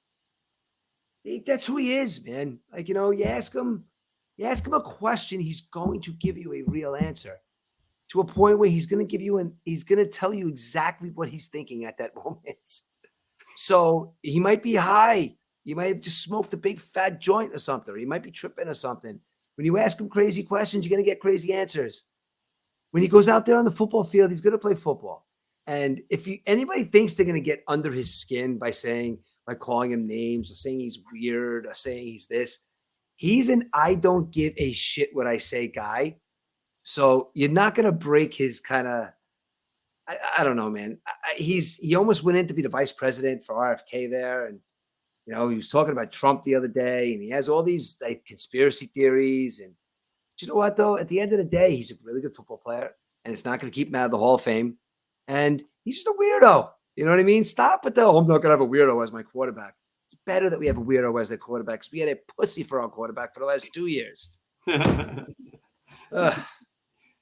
and anyway. I saw Tomlinson, the offensive lineman for the Jets, who they cut. I guess he signed with the Seahawks today. So good riddance, I guess, right? So the Jets are going to go with offensive line, you think, Rich, in the draft? They're going to draft another offensive lineman? Or? You know what? I hope so. They're saying that they're going to draft this kid from Georgia, the tight end. I don't want them to do that, man. They can get a tight end. They're saying this kid from Georgia is he'll be there. He's can't miss guy. I want them to go offensive line. I really do want them to go offensive lineman and Michael Penix Jr. I really do. I don't see why I don't see why Penix wouldn't be there, at 20, but, we'll see. I agree. I mean, how many times have we seen the Jets take tight ends in the past, Rich? Yeah, that's what I mean. Right?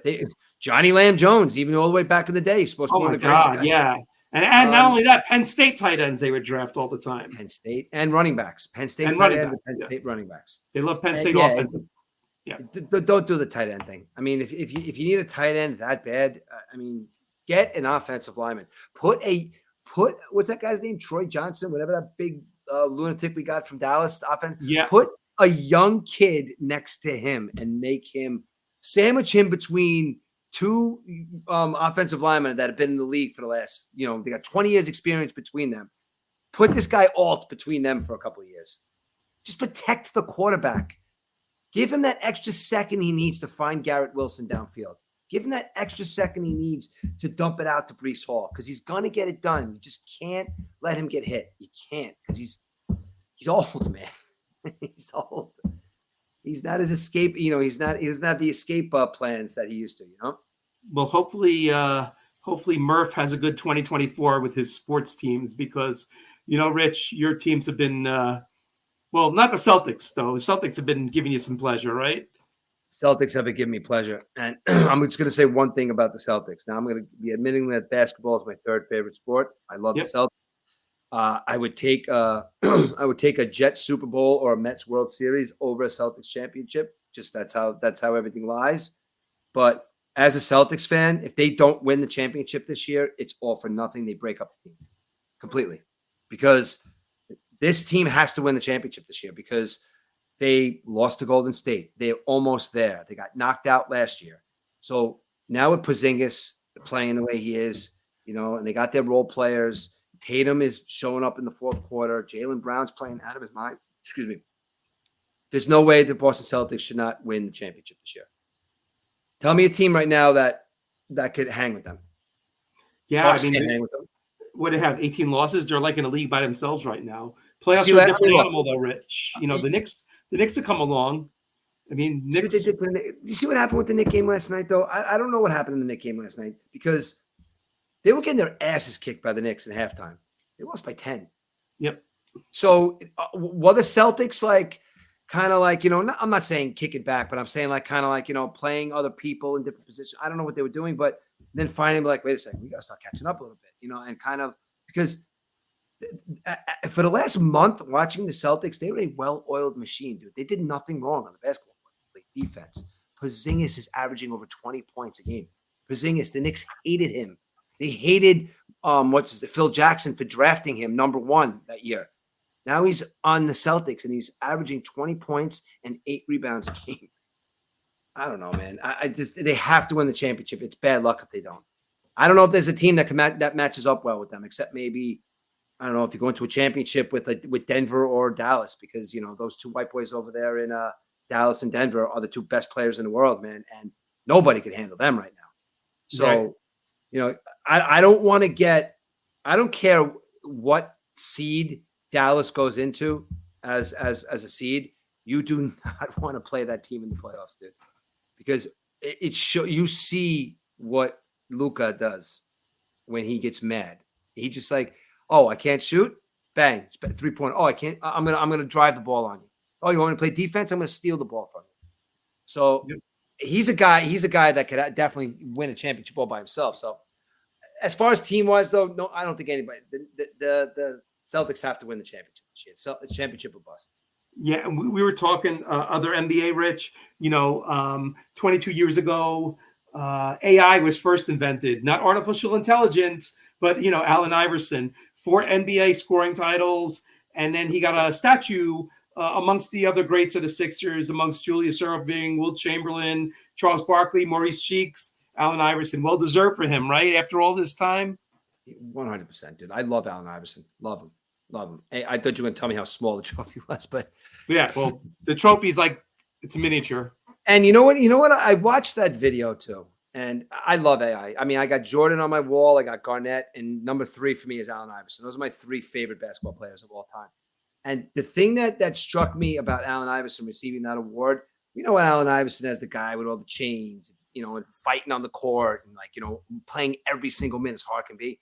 He legitimately looked humbled when he saw that trophy. Like he legitimately looked like, holy shit, this is cool. You know what I mean? Like he didn't look like that. He's like, nah, this is nothing. He like legitimately was like, wow, this is really cool.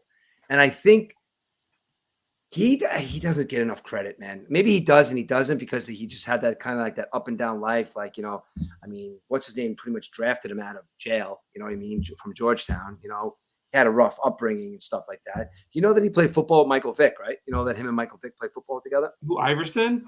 Yeah.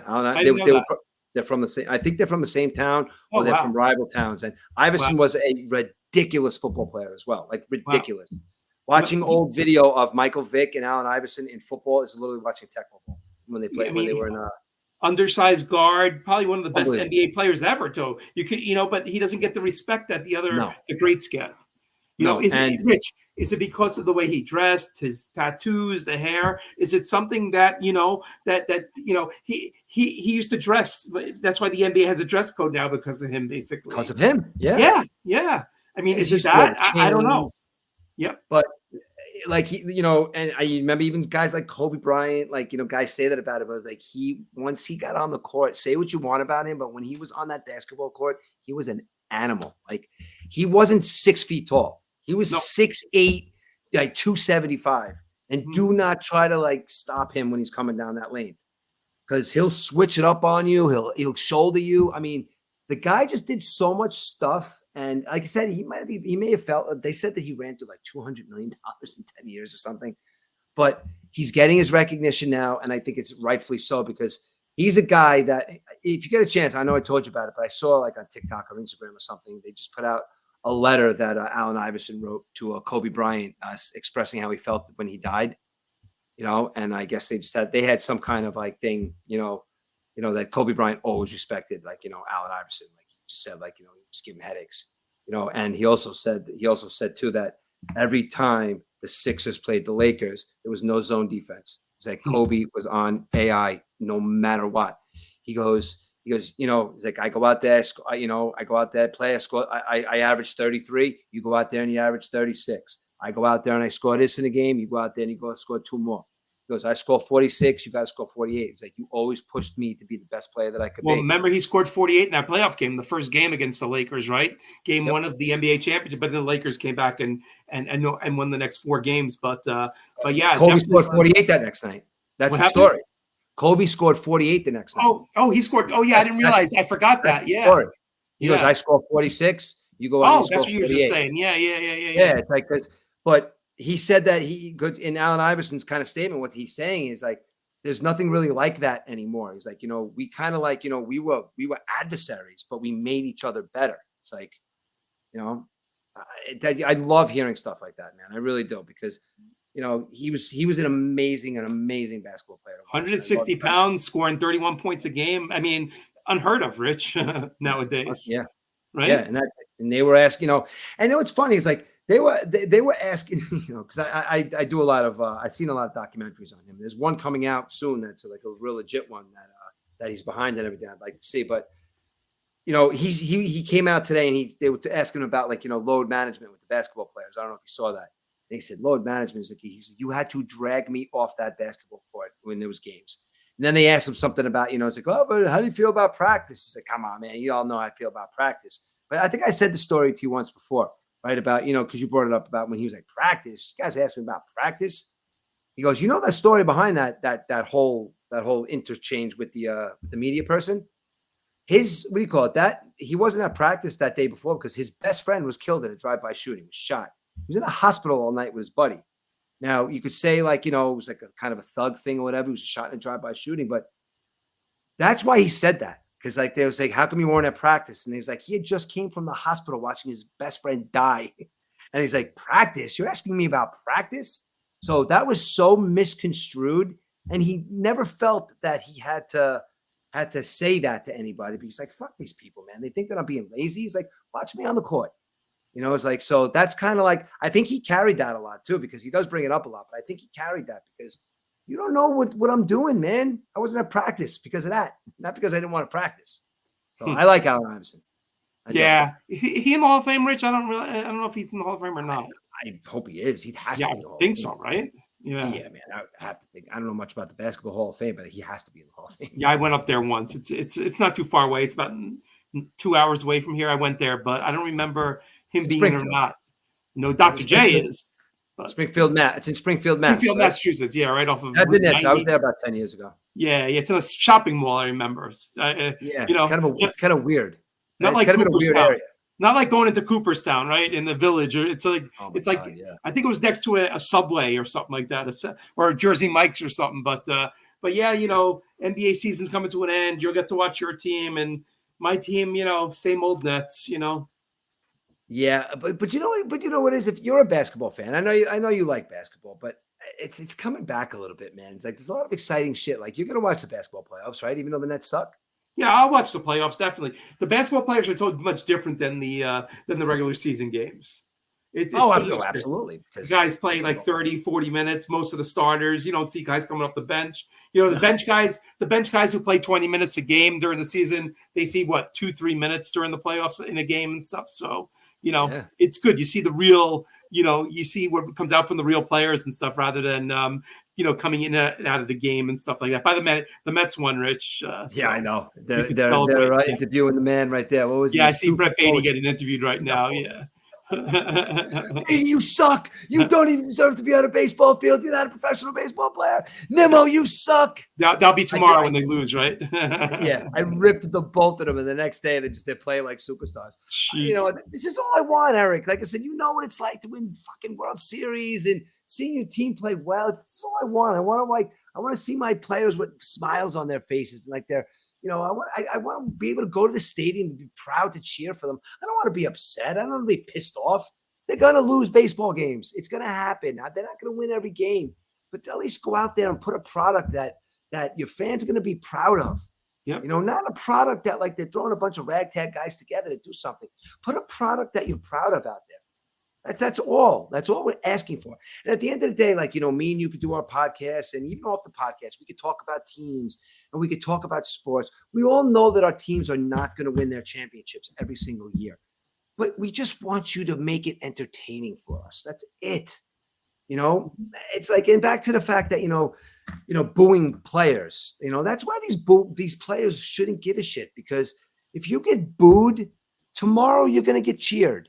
And then you're going to get booed in 3 weeks. So just go out there and perform, I guess. Yeah, but no matter how hard you get booed, Rich, the money's going to hit your direct deposit no matter what, the same amount of money. So exactly. It's going to be there, and back to that for 1 second. Why is Pete Alonso getting shit for being on stage at a country music concert, singing with one of the biggest? I don't know much about country music, but I do know that he is one of the biggest country stars in the entire world. And he's getting shit for fans for losing a baseball game and being drunk on the stage. They're like, well, that's not the time when he should be going out and partying. That's exactly the time he should be out partying, when they lose. So on the flip side, what are we talking about here? On the flip side, if the Mets won on Saturday and he went to the concert, would there be that much flack about him winning the game and going? No, not at all, right? I don't know. Mickey Mantle banged 3 hookers, banged down to 5th of Jack, and woke up and played fantastic. So Babe Ruth too. That's what Babe Ruth did, right? Oh yeah, whatever. Babe Ruth. It's opening up wounds for my argument I had with that vintage Facebook page, dude. I wanted to kill those guys, man. Those guys are big. Those guys are the biggest idiots. That vintage baseball site. I don't know if you're on that Facebook. Yeah, page. I am. Yeah, they are the biggest tools on that entire site, man. I find myself arguing with people on that site all the time because even though sometimes you think these people are trolling with some of their stuff, but they really mean what they're saying. They're just dumb. Yeah. There was a thing on there where I got a little aggravated too. The Yankee Stadium used to have monuments on the field. The old Yankee Stadium before the new other Yankee Stadium, the original one, they used to have monuments in center field. And somebody posted a picture of it. Said, "So what? Well, that's what it was." Oh, but it's so dangerous for the players and stuff. So, did any player ever run into him or not? Nothing. You know what happened? Sometimes the baseball would go behind it, and it was so far away, Rich, anyhow. It would be an inside the park home run. But you know what? It's like, who cares? And I said, Do you remember the hill they had in Houston? Remember the hill in center field? And then in Pittsburgh, in Forbes Field, they had the batting cage. After batting practice, they bring it out to center field. So that's the way baseball stadiums were. The flagpole in Tiger Stadium, every baseball stadium, the Polo Grounds, every baseball stadium had its own little flavor back then, Rich. And if the monuments were on the field, so what? You got to deal with it, right? Oh, but they couldn't do that nowadays. They get hurt.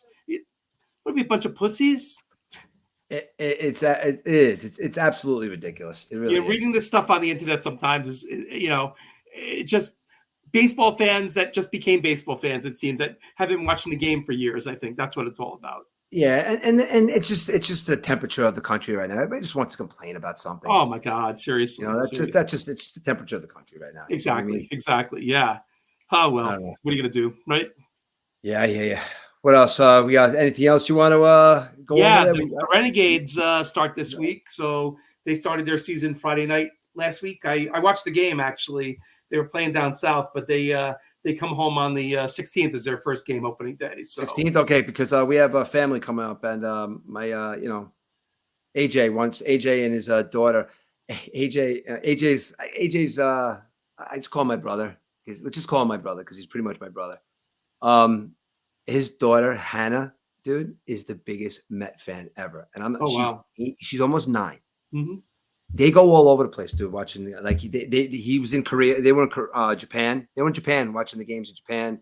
He takes to the games in Korea. Wow. Whenever they're here, they live in Thailand. Oh, okay. But when they're here, he's already got 6 Met games lined up, and he's already been to 3. Wow. And she is the best little fan. She knows all the players. She has her favorites. She knows the game. She knows why they do this. She's the cutest little girl, and she loves the Mets. So they want to come up and they want to go to a Hudson Valley Renegades game. Yeah, so that's starting up now. And we might be doing some football too, Rich, in the fall. So that's something to be looking forward to. Yeah. That'd be kind of cool. Yeah, that we call the football games. That'd be kind of cool. I think somebody should offer us a job doing play-by-play. I honestly think that I'm not even just. I think we could do a good job, dude. Look what we did on the basketball, Rich. We had people watching from all over the place, right? Yeah. India, Puerto Rico, all over the United States, people watching. So yeah, I mean, why not, right? That would be pretty cool, I would think. Yeah, absolutely. Why not? We really should. We got stuff. Yeah, we still got to figure something out. Maybe somebody will hire us to. Maybe John Jay will hire us, right? Do they do or the kids do the games? I don't know. Oh, I don't even know. I keep saying that we got to go take that. What's his name? That guy Zolzer. His job. We go take Zolzer's job. The only thing I'd have trouble with is lacrosse. I never saw a lacrosse game. I don't even know how to announce one of those games. Yeah, but you know what though, Eric? We have what do you call? We have a saying in my business: you fake it till you make it. That's right. That's right. Yep. So we can fake it, dude. Just give us the names, and we can make it funny. You know what I mean? We can do it. Absolutely. No problem. Like McGillicuddy, your boy McGillicuddy, right? That's awesome, dude. I had a really good time. That was pretty cool. It was fun. It was fun. Good times. Yep. All right, dude. So what do you Okay. call it? We got to thank you for gracing us with your presence this evening. Yeah, I have emerged from the bunker.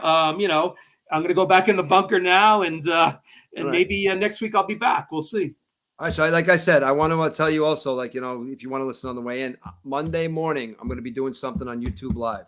Monday morning. I don't know what I'm going to call it yet, but it's going to start off as like the Mets recap from the night before. So it's going to probably go on live from about like 5:45, 5:30 a.m.